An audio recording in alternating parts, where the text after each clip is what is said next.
Okay, we are rolling. Hello, ladies and gentlemen, and welcome to episode 12 of Loose Ends with Robert Hernandez. I am your host, Robert Hernandez. Welcome to the show. Sorry it's a little bit late this week, but, shit's going on outside. We ain't safe from.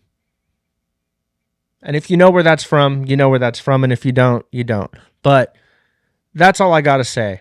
I don't really want to get into the fires. I recorded an episode at the end of last week, and I was talking about the fires, and I just found myself so angry and depressed and just shocked at what was going on. I didn't even feel like what I was saying made any sense. I feel like I was just babbling to try and find some sort of explanation to how something this tragic and horrific has affected so many people. So to save all of us the embarrassment of not only saying what I said into the camera last week, but also to save you guys the time and maybe just try to move on from what is going on, I will be putting some links to where you can find resources to donate, or where you can maybe adopt a dog, or maybe, however you can help. Personally, I've not done my part yet, but they're telling me I shouldn't be breathing in the air. So I figure, you know what?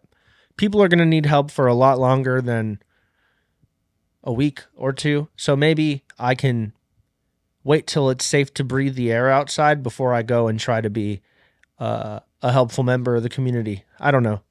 I don't really want to talk about this too much because it bums me the fuck out. And I think a lot of people are just really tired of hearing everybody's crazy opinions, hearing everybody, point fingers at the government, point fingers at Miss Karen Bass. I've had beef with Karen Bass, so I don't really want to reignite that fire. No pun intended. But it's all I'll say about that. All I'll say about people calling out Gavin Newsom, people calling out Karen Bass, is that it's the easiest thing to do.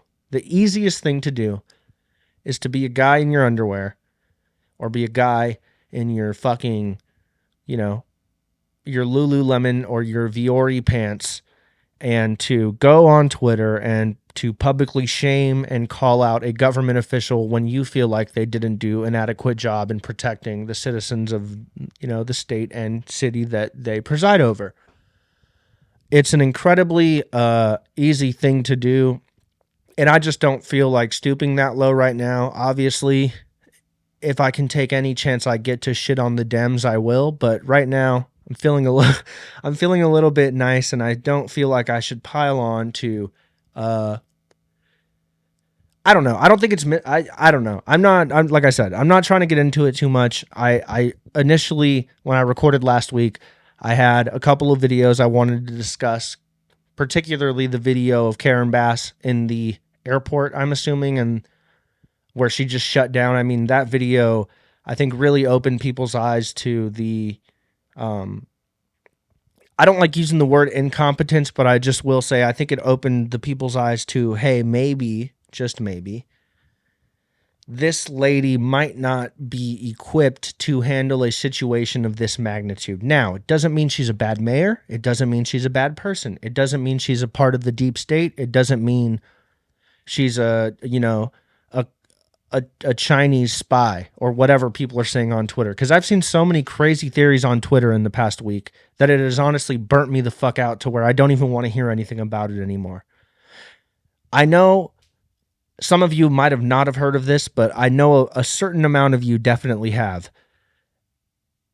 In the Hawaii fire, and now in this fire too, for some odd reason, there has been structures, cars, recycling bins that are a specific shade of blue, and this is causing conspiracy theorists to believe that these fires are a result of some sort of direct energy weapon. I'm not really trying to get into this too much. I'm not even saying that I support these ideas or that I agree with any of these ideas. I'm just being a messenger of the ideas that are floating out in the world, okay? And I'm not saying they're wrong. I'm not saying they're right. But what I am saying is that all of these theories coming from the outside, for the most part, are complete bullshit made up by crazy ass fucking people that have nothing better to do with their time than to try and get clicks and views out of the pain and suffering of people who suffered from a horrific once in a lifetime wildfire. And if you're one of those people, you suck ass. Plain and simple. I'm going to move on because I really don't want to talk about the fires anymore, but it's just been everywhere recently and I don't really know how to start the show without addressing it. Like I said, if you're feeling like you can help somebody out, if you're local to the Los Angeles community, I strongly urge you to get out in your community and find ways that you can help people if you feel like that's something that aligns with what you want to do. If you don't give a fuck, then nobody can force you to give a fuck. But I don't know. Maybe I just felt a little bit more affected by it because I live here and I have memories in these places, and I spent quite a lot of time in some of the areas that were affected by the fires, and that's all I want to say about that without sounding like a crazy person. But let's move on, okay? Because we have a lot to catch up on since the last episode of Loose Ends. I have not heard back from the good old Christian boys at the Loose Ends podcast. I've been sending them 3 emails every day, and they refuse to reach back out to me. But, you know, what are you going to do? Sometimes you just have to accept that people are going to come for your throne. And it is what the fuck it is, bros. I have had a lot of weird, how do you say? A lot of weird interactions with people on Facebook Marketplace as of late. And I've been on Facebook Marketplace for a long time, okay? I've been buying and selling phones since I was in middle school.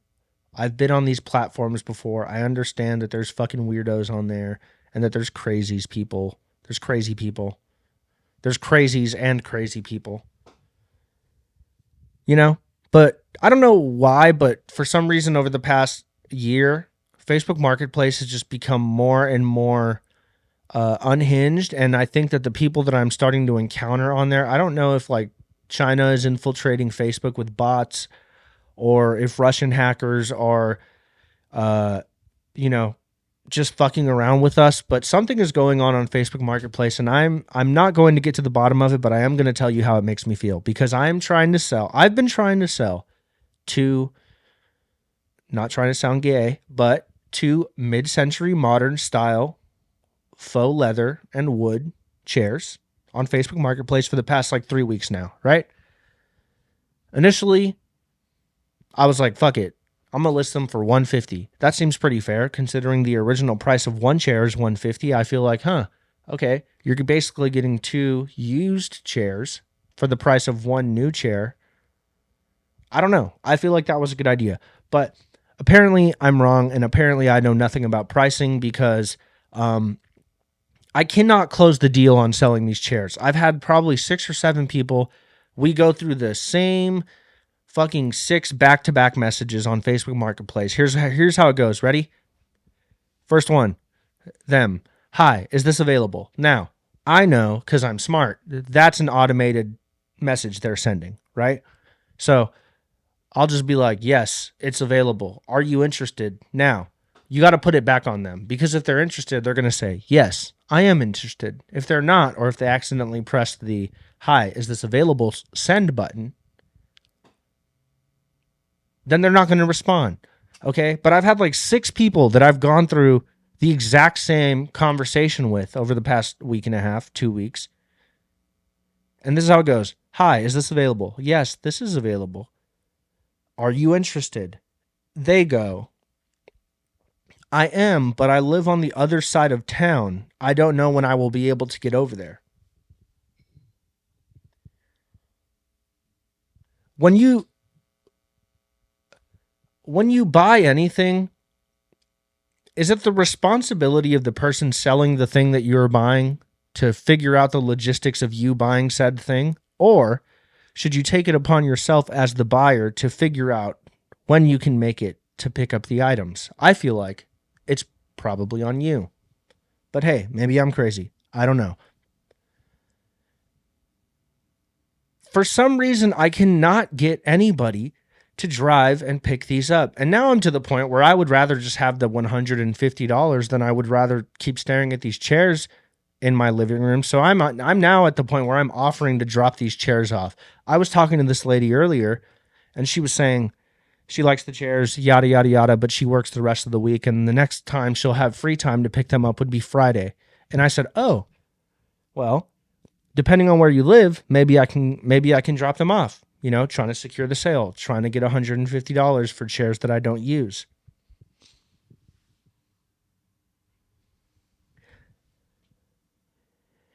And I go, where are you located? She goes, I'm on Florence and Van Ness. Now, if you're unfamiliar with the geography of Los Angeles, let me tell you, that is in South Los Angeles, about, 25 blocks south of the University of Southern California's campus.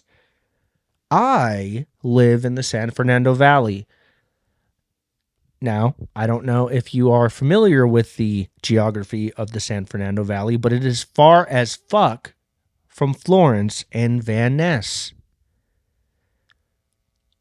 But I already told her I might be able to drop them off. So now I have this lady messaging me. She's messaged me twice today asking, are you going to be able to drop them off?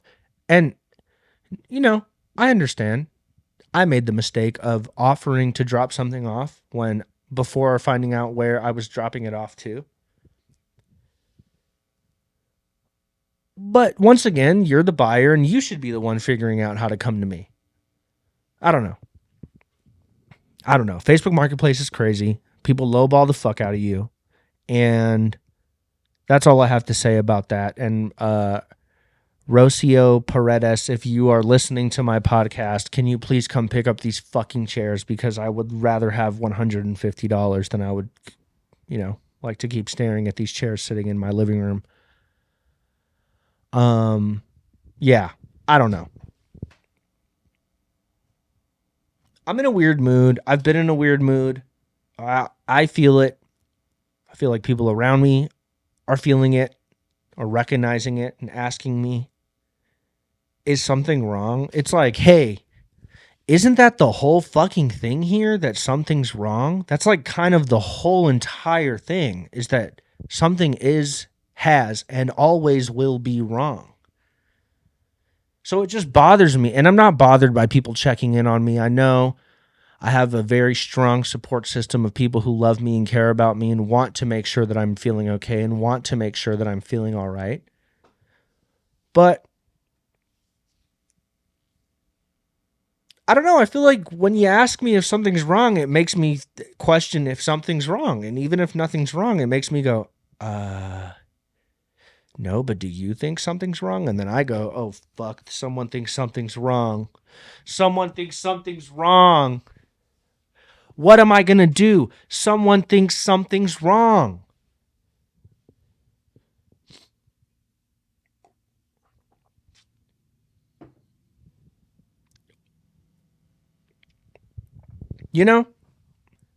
I got a cool cactus on my desk. I got a Tony Soprano Funko Pop.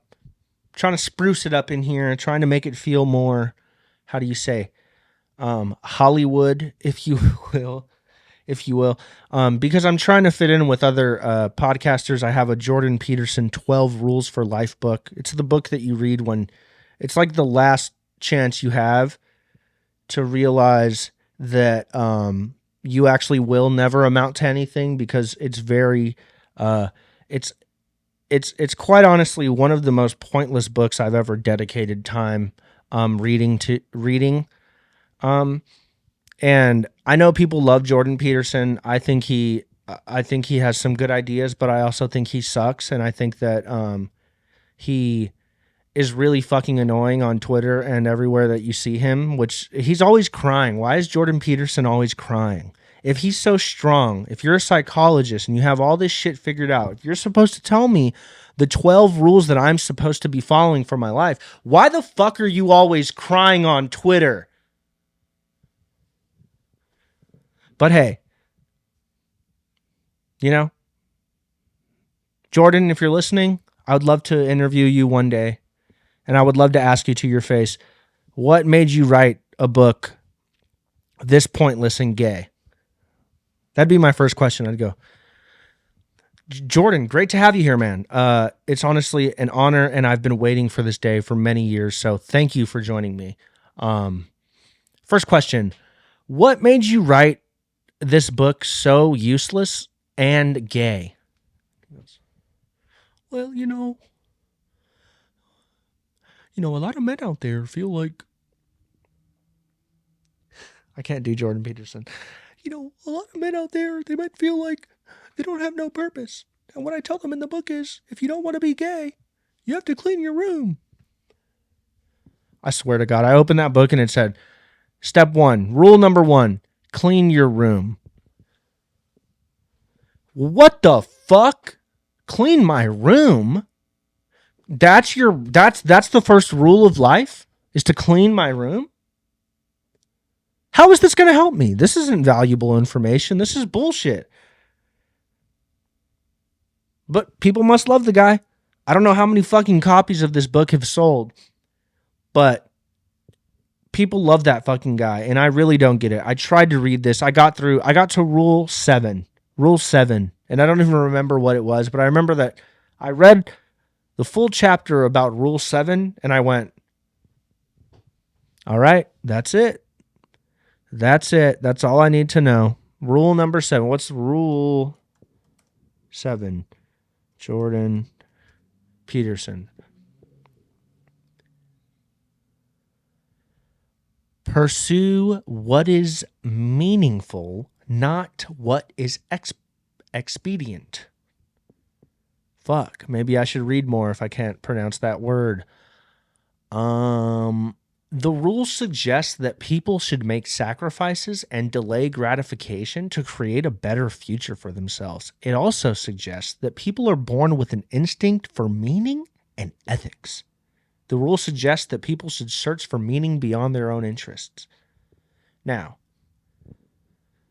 I'm not saying I disagree, but what I will say is that I cannot practice this rule in my own life. I refuse to push off any sort of gratification at every moment I possibly can. Kind of going back to the whole God thing, like how I said, when I want to talk to God, I get tiny tacos. Why would I push off getting tiny tacos when I know that they're going to make me happy in the moment? Tell me why I would do that. Why the fuck would I do something like that? Do I look like a dumb motherfucker to you? Maybe. But look, we're just spitballing here. I don't really know where this is going. But what I will say is that Jordan Peterson does in fact suck ass, and his book is on my desk because if you own a microphone and headphones, you have to talk about how great Jordan Peterson is. And if you don't, your show will never be promoted to anybody beyond the 35 people who already watch the show. So I'm trying to get in the Joe Rogan algorithm. I'm trying to get Jordan Peterson on the show. I would love to interview Andrew Huberman. Andrew Huberman too. That's the thing about Andrew Huberman. Look, love the guy's podcast. I listen to it very often. Not every episode bangs, but most of the episodes bang. I don't understand the whole like 2.5 hour, 3.5 hour conversation regarding getting sunlight in the morning or drinking water. It's like, yeah, dude, I need to be alive. So those are things that I feel like I should probably do. And he's like, you know what will really change your life? Drinking water and getting sunlight. And you go, what? You mean the one thing I need to live, water, is actually beneficial for me? I did not know that. I just needed a Stanford educated fucking neuroscientist guy to tell me that. Why would I know that I'm supposed to drink the liquid that my body is 70% comprised of? And if you don't drink enough water, you're going to end up looking like my cactus here.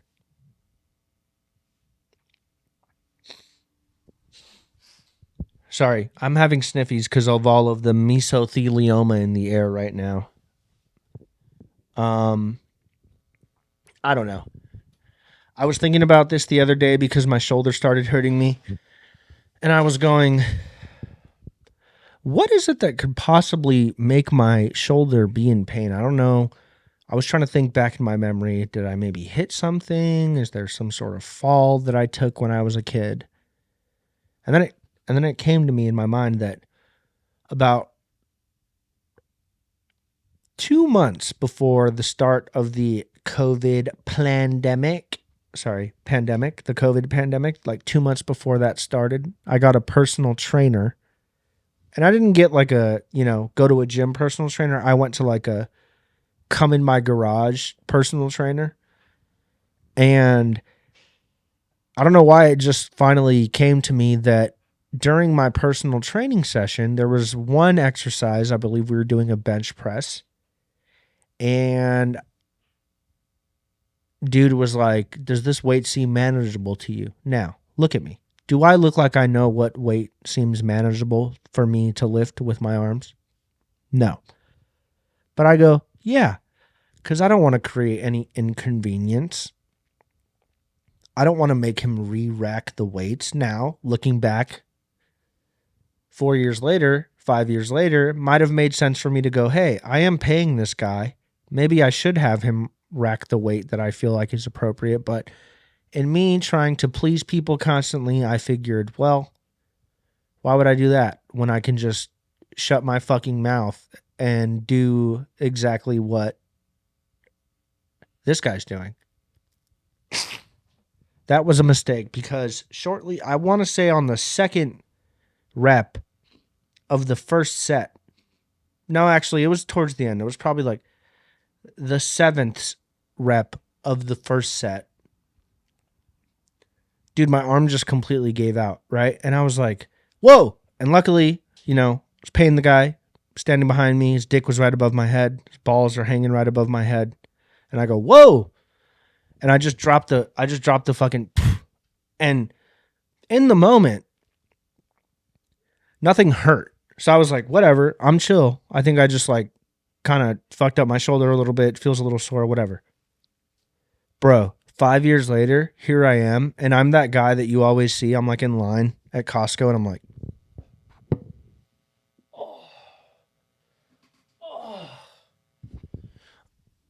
oh.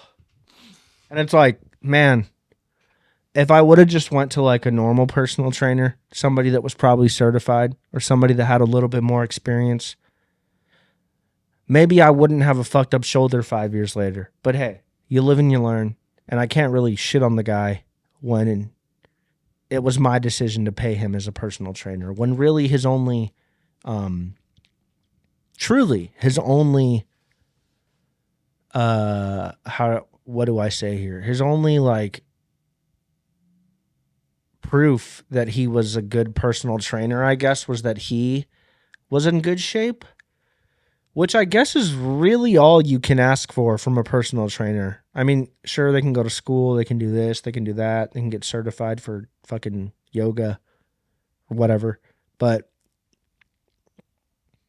looking back on that experience now and knowing that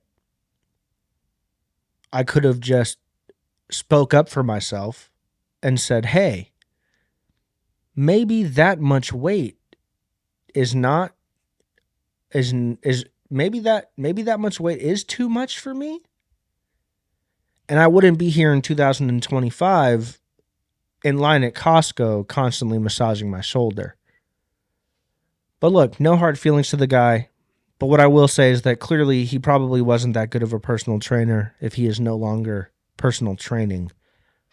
But once again, my bad. I know. Not going to get an unlicensed personal trainer who puts his dick and balls above my head in his own garage. Yeah, I don't know. It's been a weird week since the whole fire thing started. And I am trying to remain as positive as possible in these crazy, crazy times. I saw a video of Mr. Gavin Newsom speaking to a reporter from NBC News.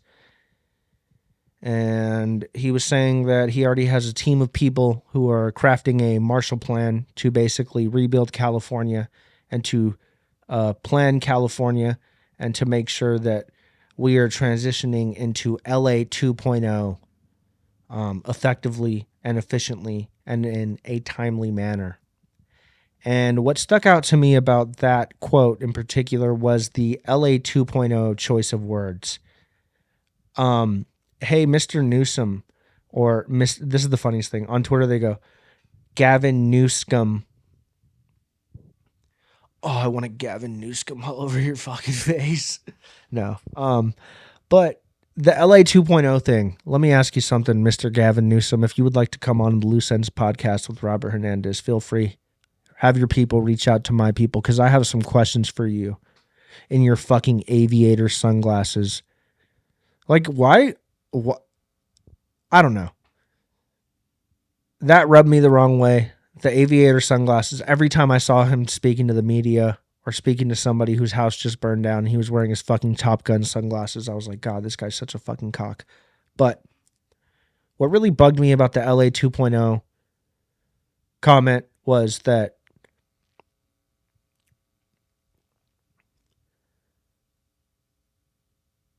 why are we going to focus on building LA 2.0 when LA 1.0 wasn't even squared away? We already know that people are speaking to the victims of these fires and, giving offers on their land.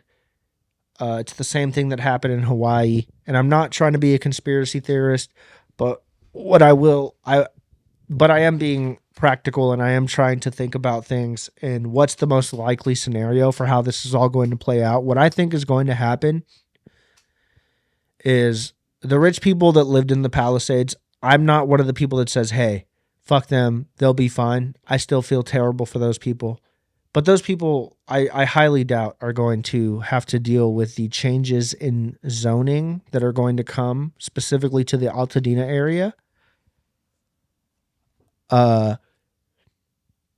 And I wouldn't be surprised if Altadena looks a lot like what mid Wilshire looks like right now, where we're seeing high rises and, basically just giant corporate companies coming in, buying the land, developing the land into family residences, and ultimately stripping the people who worked so hard for all their lives to fucking have enough money to buy something, to buy a piece of land, to buy a house. And they're going to take that away and they're going to offer, the least amount of money they possibly can to people who lost their homes. And unfortunately, a lot of those people who did lose their homes are in a position where they will really have no other option but to take it. And not to mention the Olympics will be here in 3 years. I'm very interested to see how that goes. The whole price gouging thing on the rent is really sad to me. Just there's a whole subreddit of people right now calling out landlords and property managers who are price gouging units in the wake of these fires. And I think that if you're doing something as greedy as that, you suck ass and you're a disgusting, despicable, horrible person that should go fuck themselves. Trying to take advantage of people who lost everything. And I get it. There's a lot of people who did lose everything that have the money to pay these crazy rates for an apartment somewhere off of Sunset or somewhere in Westwood or somewhere in, Benedict Canyon. They're going to rent a house in Benedict Canyon until their, new property in the Palisades is built. But for the people specifically in Altadena, my heart goes out to you because I know that that place will never be the same. It will never get back what it lost. And I feel incredibly sorry for everybody who was affected by these fires. And if you live in Los Angeles, I just want to remind you to be nice to your neighbor and to lend a helping hand when you can, because we are a lot stronger when we are together, and we are a lot stronger when we are focused on the common goal of helping our fellow neighbor. So whatever you can do to help and whatever makes you feel comfortable, or whatever you feel comfortable helping with, I strongly urge you to do that, because there are people out there who will be fine, but there is a large group of people who really could use our help in this really tough time. I don't really know what else to say. I don't really want to talk about the fires anymore because it just all bums me out. So, yeah. I guess we're at 30 minutes now. So, thank you guys for tuning in to episode 12 of the Loose Ends podcast. I'm your host, Mr. Robert Hernandez. Follow the show on Instagram at Play Loose Ends. Follow me on Instagram at Robert Raymond Hernandez. Subscribe to the show. Like this episode. Share it with a friend. Share it with a foe. Yeah. Thank you guys for listening. I really appreciate it. Sorry the episode came a little late this week. I was just feeling very depressed because of all the stuff that's going on, but I'm trying to see it. I'm trying to see through it all and just focus on the things that I can control. Oh, last thing. I'm reading a book by Mr. Rick Rubin. And I came across this page last night while I was reading before bed, before I went memes. And in the paragraph that precedes this this list of thoughts and habits not conducive to creative work, Mr. Rick Rubin is basically talking about how creativity is built off of your habits and built off of the systems and practices that you put in place to make sure that you are nurturing your creative passions and your creative talents. To wrap up the paragraph, he lists out a couple of thoughts and habits that are not conducive to creative work. And I wanted to share them with you for anybody who feels like they have an idea or a spark or something that they're putting off working on, because I think we all know that we have all been there. And yeah, so I'm going to share these and then I'll close out the show again. Page 139 of the Creative Act, A Way of Being by Rick Rubin. Number one is believing you are not good enough. Well, been there. Feeling you don't have the energy it takes. Every day. Mistaking adopted rules for absolute truths. Too heady. Not wanting to do the work. Well, don't call me out now. Not taking the work to its highest expression. In parentheses. Settling. Thinking you can only do your best work in certain conditions. Having goals so ambitious that you don't begin. Requiring specific tools or equipment to do the work. Abandoning a project as soon as it gets difficult. Feeling like you need permission to start or move forward. Letting a perceived need for funding, equipment, or support get in the way. Having too many ideas and not knowing where to start. Never finishing projects. Blaming circumstances or other people for interfering with your process. Romanticizing negative behaviors or addictions. Believing a certain mood or state is necessary to do your best work. Prioritizing activities and responsibilities over your commitment to making art. Distractibility and procrastination. Impatience, and thinking anything that's out of your control is in your way.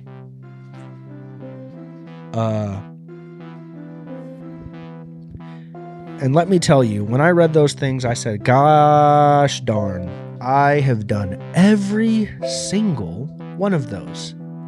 And I'm so glad that I'm feeling better and I'm in a place where I don't need to rely on excuses like that to keep me from doing things that I know I need to be doing. And in the wake of all of this crazy shit going on in the world, I'm trying to keep a level head and keep calm and focus on my breath so that I can keep chasing whatever the fuck this idea of this show is. So yeah, that's just basically what I wanted to share with you guys to close everything out. I'm sorry if I got a little rambly. I was a little emotional regarding the whole fire thing. But yeah, I hope you guys are doing well, and I hope you guys are safe. Thank you for tuning into Loose Ends.